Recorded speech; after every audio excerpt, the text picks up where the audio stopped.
সবচাইতে উচ্চারণ কঠিন কোন দেশে? আরেকটু আসতে। সবচাইতে উচ্চারণ কঠিন হয় কোন 3 অক্ষরে? মানে হরফে ইল্লাতে।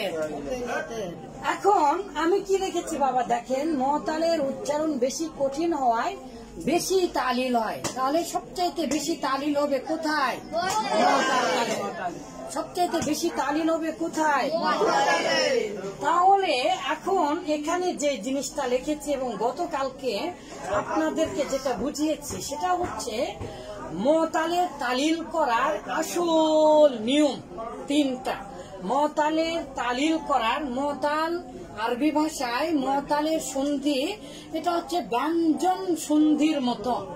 বাংলাতে যেমন ব্যঞ্জন সন্ধি ঠিক তেমনি হরফ দিয়ে হরফ, অক্ষর দিয়ে অক্ষর, হরফে ইল্লত দিয়ে হরফে ইল্লতকে, তেলা মাথায় তেল দেওয়া, মাছের তেল দিয়ে মাছকে ভাজা, ঠিক এরকম।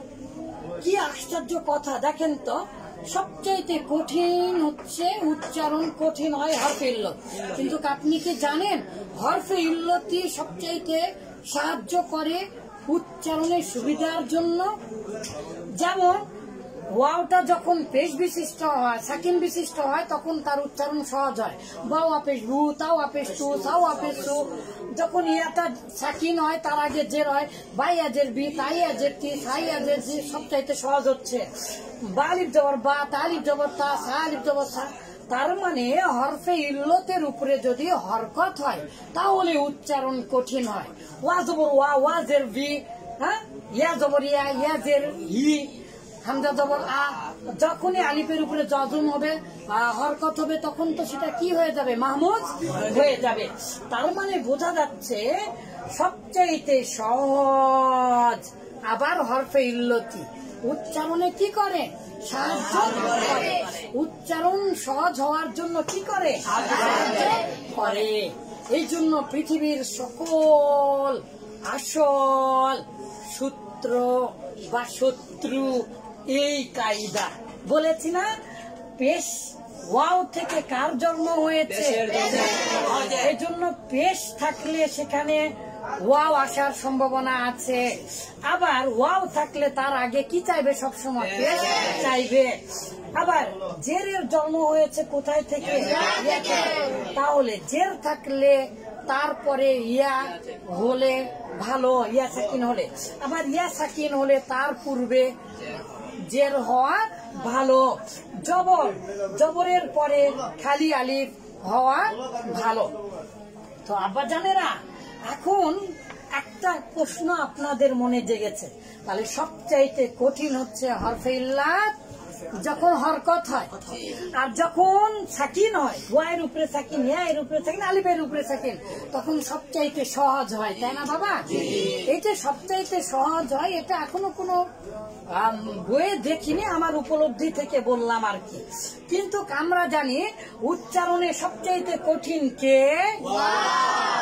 দেখেন ওই একটু তুলনামূলক বেকা, এরকম বেকা, আর তারপরে আবার শুয়ে পড়েছে কে? ইয়া। আর একদম খাড়া হয়ে আছে গয়ার কোনার মতো দেওয়াল হয়ে আলিফ। তাহলে সবচাইতে কঠিন উচ্চারণে নাম কি? ওয়া। ওয়া জবর ওয়া, ওয়া জের উই,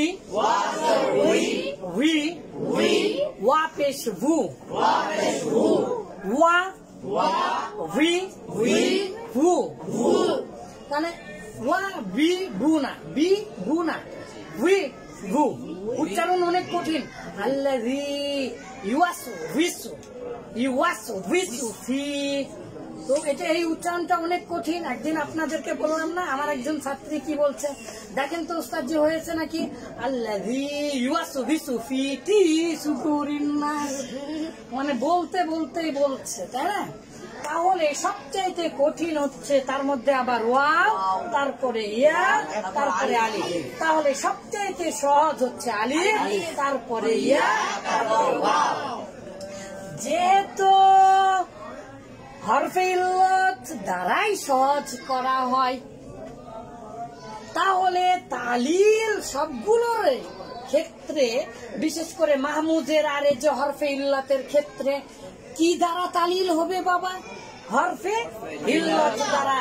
এই জন্য বলেন তালিল, মুতালের তালিল। কিসের তালিল? কিসের তালিল বাবা? মুতালের তালিল। কয় পদ্ধতিতে হবে? মুতালের তালিল। এই যে মুতালের তালিল, এটা কয় পদ্ধতিতে হবে? হরফে ইল্লাতকে হরফে ইল্লাত দ্বারা বদল করে। বলে হরফে ইল্লাতকে হরফে ইল্লাত দ্বারা বদল করে। এখানে কি লিখেছে বাবা? ওই চিরন্তন নিয়ম কি? পৃথিবীর সকল সূত্রের প্রধান সূত্র কি? এই যে বাবা, জবর হলে আলিফ, জের হলে ইয়া, পেশ হলে ওয়াও। ঠিক আছে, এই সাধারণ নিয়ম।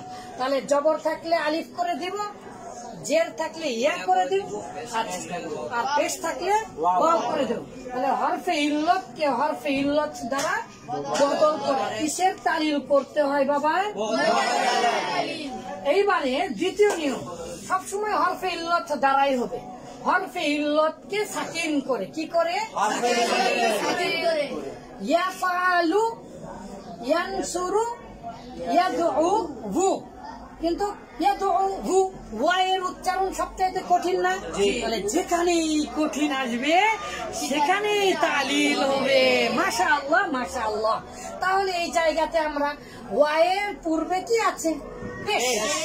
তাহলে পেশ চায় আমার পরে ওয়াও, তুমি সাকিন হও বাবা, ওয়াও তুমি সাকিন হও, আমি তোমার কাছ থেকে এসেছি, আমার পরে তুমি একাকি থেকো না, সাকিন হয়ে যাও, কোনো হরকত নিও না, আমার সাথে তোমার খাতির আছে।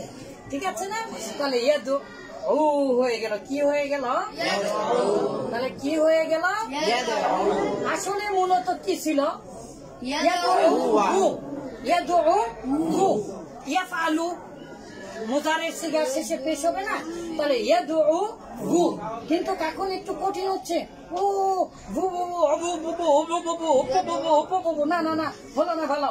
তাহলে এখন আমরা এটা যেই সাকিন করে দিলাম তখন সবচাইতে এখন সহজ হলো। ইয়াদউ,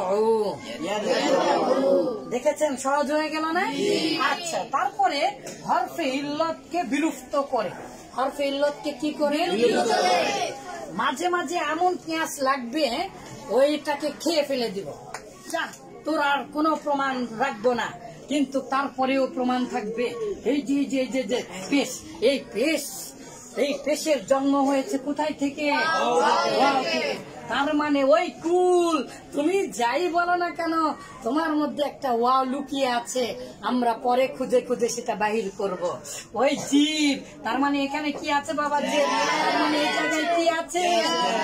এখনো আপনারা পড়াই শুরু করেননি, এখনো তালিলই শুরু করেননি, তাতেই বুঝতে পারছেন। আলহামদুলিল্লাহ, আলহামদুলিল্লাহ। এই যে দেখেন এই জায়গাতে একটা, তারপরে যখন আমাদের মাথা একটু মোটা হবে, ঘাড় মোটা হওয়া মানে খারাপ, আর মাথা মোটা হওয়া মানে বুদ্ধিহীন।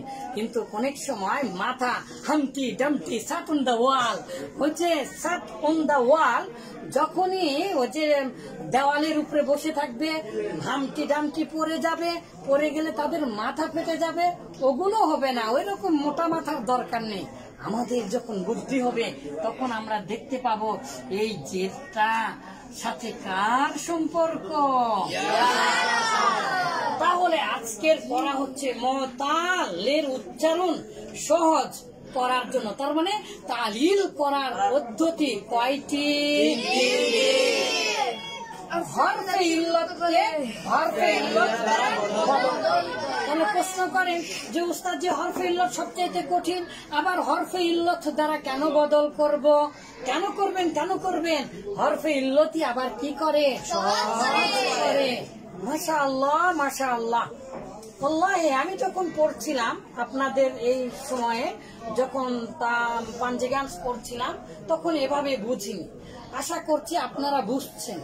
হ্যাঁ, তার মানে ইনশাল্লাহ আপনাদের ভবিষ্যৎ অনেক ভালো হবে এবং আপনারা এখন থেকে এই যে এখনো শুরুই করেননি তাতে এই যে লেখা দিতে শুরু করেছেন প্রতিদিন হাতের লেখা এরকম ভাবে নিজেরাই বানাবে তাহলে নিজেরাই বানালে তখন আর আপনি যদি বোঝেন, আমি কি বলেছিলাম মনে আছে, সহজেই পড়তে চায় না, সহজেই বুঝতে চায়, সহজেই পড়তে চায় না, সহজেই বুঝতে চায় না। বুঝে পড়াটা কবিরা গুনাহ, আর বেশি বুঝানো আবার হারাম। না বুঝে পড়াও যাবে না, আবার ছোট মাথায় বলে যত বড় মুখ নয় তত বড় কথা, যত বড় মুখ নয় তত বড় কথা। কিন্তু ওই যে হাসতে নাকি জানে না কেউ, কে বলেছে ভাই, কত হাসির খবর বলে যায়, বোয়াল মাছের হাসি দেখে পিলিয়ে চুমকে যায়, পড়েননি আপনারা মনে হয় সুকুমার রায়? তো বোয়াল মাছ যখন হা করে সবগুলো ভিতরে ঢুকে যায়।